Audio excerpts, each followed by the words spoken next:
नमस्कार.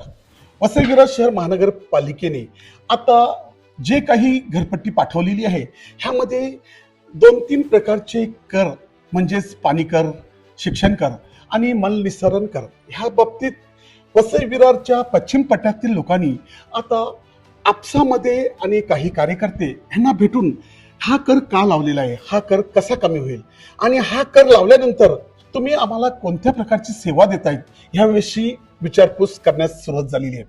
आणि ह्याच विषयावर आम्ही उपमहापौर यांच्याशी मागे देखील बोललेलो, परंतु आज पुन्हा ह्या विषयावरती काही घडामोड झाली आहे का आणि वसई पश्चिम पट्ट्यातील जनतेचं म्हणणं आहे आमच्याकडे शाळा देखील नाही, आमच्याकडे STP प्लान देखील नाहीत, त्यासाठी आम्हाला टँकर मागवावे लागतात आणि त्या टँकरचे देखील आता आम्हाला पैसे द्यावे लागतात. जर का तुमची सेवा असती तर आम्हाला ह्यासाठी टँकर लावू शकले नसते आणि टँकरवरती जास्त भार पडला नसता. ह्या सर्व बाबीबद्दल बोलण्यासाठी आता आपण पुन्हा उपमहापौर मार्शल लोपेस यांच्याकडे आलेलो आहोत. सरजी नमस्कार. नमस्कार. सर, आम्ही तुम्हाला मागे देखील विचारलेलं, आज पुन्हा वसईतील पश्चिम पट्ट्यामध्ये आता जनता हळूहळू दबक्या आवाजात परंतु बोलू लागलेली आहे की आम्हाला STP प्लान नसताना देखील आम्हाला मलनिस्सारण कर हा लावलेला आहे. ह्याविषयी तुम्ही काय विचार करत आहात की नाही? सर्वप्रथम आपण ग्रामीण पट्ट्यामध्ये ह्या अगोदर मला वाटतं मागची जर हिस्ट्री बघितली तर 2-5 वर्षा अगोदरपासनं आपण कोणतंही मला वाटतं पाणी त्या विभागात उपलब्ध करून देत नव्हतोय.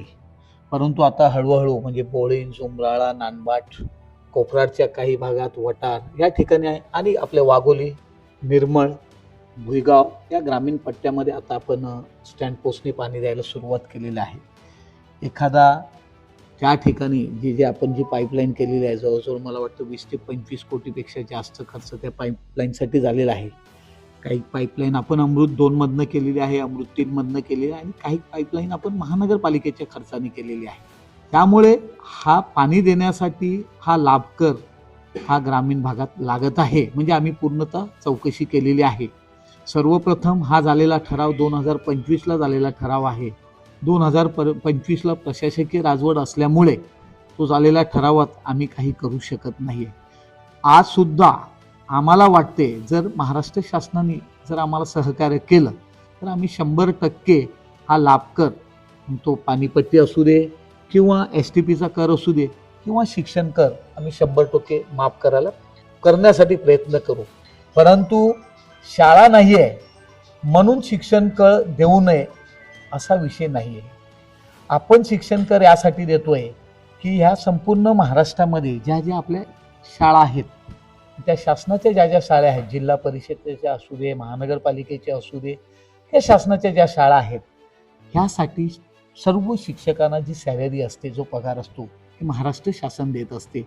आणि त्यामुळे महाराष्ट्र शासनाने प्रत्येक महानगरपालिकेतनं शिक्षण कर हा कंपल्सरी केलेला आहे. शिक्षण कर हा महानगरपालिकेकडे वर्ग झाल्यानंतर सेम डेला आपल्याला तो शासनाकडे वर्ग करावा लागतो. या अनुषंगाने हे काही टॅक्स ग्रामीण भागात लागलेले आहे. आता ग्रामीण भागामध्ये तुम्ही आता पाणी कर आणि शिक्षण कर बोलले, ह्याविषयी थोडं सॉफ्ट कॉर्नर असला तरी मलनिस्सारण कर जो लावलेला आहे ह्याविषयी तुम्ही काही ठराव घेऊन किंवा गावकऱ्यांना तुम्ही टँकर फ्री देण्यासाठी, जे काही मल नेण्यासाठी टँकरची एक प्रति टँकर 1000 रुपये त्यांना द्यावे लागतात, ह्यासाठी काही चर्चा किंवा त्यांच्यासाठी काही नवीन तुम्ही एक ठराव मंजूर करणार आहात का? त्यावर आमचे प्रयत्न चालू आहेत. महापौराशी मी बोललेलो आहे. आमचे सगळे सन्माननीय ग्रामीण भागातील जे नगरसेवक आहेत त्यांनी देखील खूप जोर लावलेला होता की ग्रामीण भागामध्ये सध्या स्थितीत आपल्याला इतका पाणी मिळत नाही. त्याचप्रमाणे आपल्याकडे STP स्वच्छता करण्यासाठी STP प्लॅन नाही आहे. तर ह्या विभागामध्ये आपल्याला हा कर किंवा हा लाभ कर लावू नये या उद्दिष्टानेच आम्ही माननीय लोकनेते आप्पा, माजी आमदार क्षितिज ठाकूर, महापौर आणि बहुजन विकास आघाडीच्या सर्व ज्येष्ठ कार्यकर्त्याबरोबर आमची चर्चा चालू आहे. सगळ्या अधिकाऱ्याबरोबर, कमिशनर म्हणजे आयुक्ताबरोबर देखील आम्ही चर्चा केलेली आहे. परंतु त्यांचं म्हणणं असं आहे की प्रत्येक महानगरपालिकेत हा कर लागतोय आणि आपल्या महानगरपालिकेत ह्या अगोदर या आप्पाच्या दबावामुळे तो लागत नव्हता की ग्रामीण पट्ट्यात शक्यतो लोकांना तो कर लावू नका. परंतु यापुढे जर आपल्याला स्त्रोत डेव्हलप करायचे असतील, जर आपल्याला एक छोटे कॉम्पॅक्ट STP प्लॅन तयार करायचे असतील किंवा गावोगाव जर आपल्याला पाणी द्यायचं असेल, तर ह्यासाठी जो खर्च येणार त्यासाठी हा लाभकर आपण घ्यावा. आणि तुम्ही जे सांगितलं की सेफ्टी टँक हा एक व्हॅलिड पॉईंट आहे, त्यासाठी आम्ही पत्र देणार आहोत. जर सेफ्टी टँक साफ करण्यासाठी मला वाटतं जर कमी पैशात आपण या ग्रामीण भागात आपली STP गाडी जर आपली जर गाडी उपलब्ध करून दिली जेटिक मशीन, तर मला वाटतं लोकाला चांगल्या प्रकारे फायदा होऊ शकतो आणि त्यावर आमचे प्रयत्न चालू आहेत. आता एक नव्याने अजून ग्रामीण भागामध्ये जो पाण्यासाठी अर्ज केला जातो त्याबद्दल देखील गावातील लोकांना एक संभ्रम अवस्था आहे. त्यांचं म्हणणं आहे की आमच्याकडे जेव्हा अर्ज घेतला जातो तेव्हा आम्हाला महानगरपालिका एक कंपल्सरी एक ॲफिडेविट मागतात आणि त्या ॲफिडेविटवरती असं लिहायचं की आमचं घर हे अनधिकृत आहे, परंतु आम्हाला पाणी पाहिजे. म्हणजे घरावरती आम्ही स्वतः डिक्लेअर करायचं आमचं घर अनधिकृत आहे, त्यानंतर आम्हाला तुम्ही आमच्या घरावरती कधी बुलडोझर पाठवू शकता, ही देखील भीती मनात त्यांच्या आहे. त्याबद्दल पाणी कनेक्शनसाठी जे काही ॲफिडेविट देणार आहेत ते कट करण्याचं कॅन्सल करण्याचा तुम्ही काही विचार करता आहात का? ॲफिडेविट देणं हे कंपल्सरी आहे, तरी देखील आपण त्यावर विचार करू. ॲफिडेविटवर अनधिकृत लिहिल्यानंतर तुमचं घर का अनधिकृत होत नाही आहे. या ग्रामीण भागात 99% घरं हे अनधिकृतच आहेत. कारण आपण या अगोदर सिडको प्लॅनिंग, आपल्याकडे सिडको होती, त्या अगोदर आपल्याकडे ग्रामपंचायत होती, ग्रामपंचायतीच्या अगोदर कलेक्टर पासिंग होतं. कलेक्टर पासिंगला त्यावेळेला आपण ग्रामपंचायत असताना कोणी मला वाटतं त्यावेळेला कोणी परमिशन घेतलेली नाहीये. त्यानंतर आपण सिडकोकडे अप्रोच झालेलो नाही, सिडकोकडनंही परमिशन घेतलेले नाहीये. आणि 2010-9 नंतर आपल्याकडे महानगरपालिका आल्यानंतर आपण महापालिकेकडनं देखील रेग्युलाइजसाठी आपण कोणतंही ॲप्लिकेशन केलेलं नाहीये. त्यामुळे बऱ्यापैकी घरं आपली इनलिगल आहेत. परंतु इनलिगल असलं ॲफिडेविट देणं म्हणून तुमचं घर तुटणार असा काही प्रकार नाहीये. एक शासनाचा गेल्या वर्षी एक कोर्टाची गाईडलाईन होती, कोर्टाकडनं एक पत्र महानगरपालिकेला प्राप्त झालेलं होतं की ह्याच विभागातले काही आमदारांनी विधान परिषद जेव्हा हा मुद्दा उठवला की वसई तालुक्यात हे बऱ्यापैकी अनधिकृत बिल्डिंग झालेल्या आहेत, अनधिकृत घरं आहेत, यांना तुम्ही कोणत्याही प्रकारचा पाणी, वीज, लाईट देऊ नये. आणि ह्या अनुषंगाने आपण कोर्टाविरुद्ध जाऊन एक चांगला ठराव घेऊन सगळ्या घरांना 99% ह्या ठरावाचा फायदा ह्या ग्रामीण भागातील लोकांना होणार आहे.